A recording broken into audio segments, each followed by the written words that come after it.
What's going on, little fellow creatures? You guys need more water.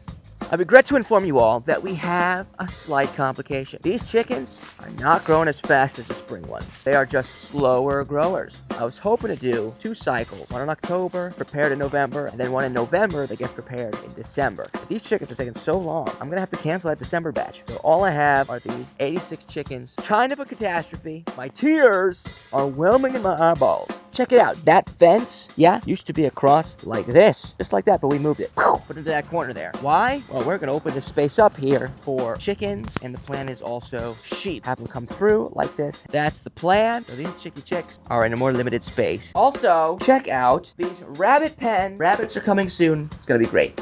Good morning, ladies and gents. This is a special day. It is the last day of chicken slaughterganza. We are killing the last of the chickens today. That's them in there, in that pen, and then there's a few over there. But there's like 34 of them, and they're all gonna go today. We're gonna get them all done. We're gonna get them finished. We're gonna finish them off. We're gonna finish them. So, this is the slaughter situation we got set up here. Now, these chickens, okay, compared to last spring, grew way slower. And it wasn't the weather, because they were eating a lot less, too. So, it's nothing to do with the breed. I'm not gonna get this breed again. I was dissatisfied with the rate of growth. So far, we're averaging 2.2 to 2.3 kilos per carcass weight. So it's about a kilo less than the spring. But you know what? It's not terrible because it's easier to fit in your pot, easier to cook when there's less people in the house. Like now, you don't have a ton of leftovers. So there are benefits, but I like a turkey-sized chicken. Okay, let me take you over here. I'll show you around. So that is the defeatherer. We've seen this guy in previous episodes. There is the table where I've set up the accoutrements of death. Gloves, very important.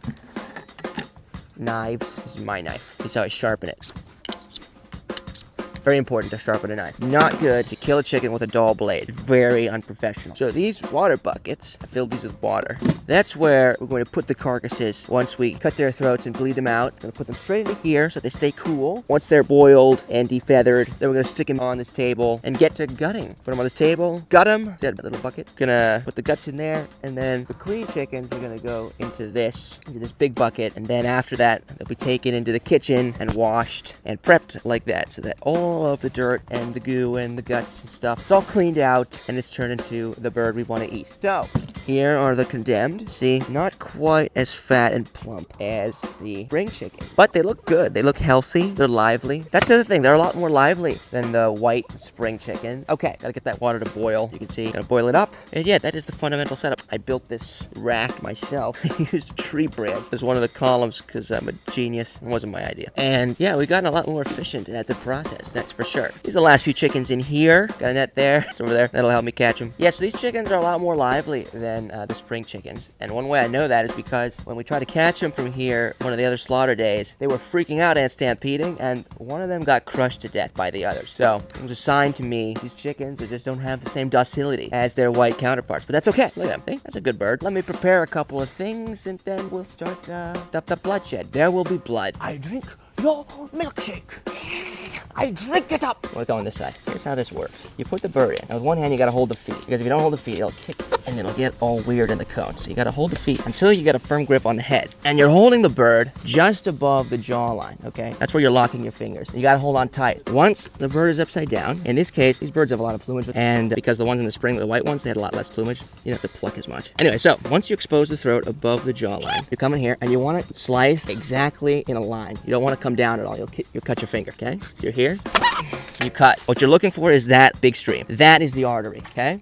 In you go. No, see this? See what the foot does? The foot gets in, and then it kicks out. Not right. So hold the feet, and then with the other hand, you know, the other birds in the spring were so big, it was almost impossible to get their heads through the cone because the chest was so massive. These birds are a lot smaller. So their chests are a lot smaller, and so they fit in the cone really well, so their heads get through pretty well. So once again, we're here, okay? We're trying to make sure that our hand is below the knife is straight, and you cut, you expose the artery. That's when you know it's the artery. See that stream right there? That little stream? That's the vein. You don't want to just cut the veins. If you just cut the vein, the bird dies a lot slower. And you know it's going to be dying slower, you can tell, because it doesn't put up a fight. You cut it, you just cut the veins, and it'll just sit there. Yeah, and then a minute later, its eyes will fly open, and it'll jump out of the cone at you. So you cut the artery. I mean, at this point, it's basically ready. That's a good stream. Selected! You have been chosen for a special mission.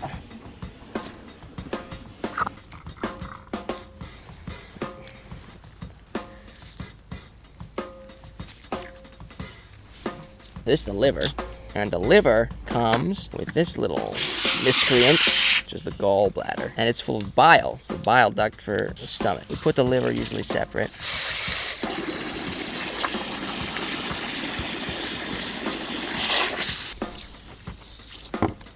Transition was so seamless. So look, here are the steps. So first you cut above here, right? You open it up, grab the pipes, you separate the pipes, you pull them out. You separate the gizzard like we did, we pull it out and cut it, okay? And you go from the back, and you cut around the anus. You just want to release it, basically, from the rest of the body. And then once you have it, the rest of the intestines like this.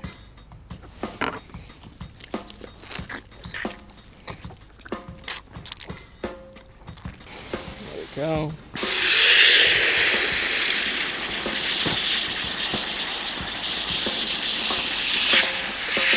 My favorite food, top 3, fried chicken. Fried chicken, oh my gosh. He needs some chicken.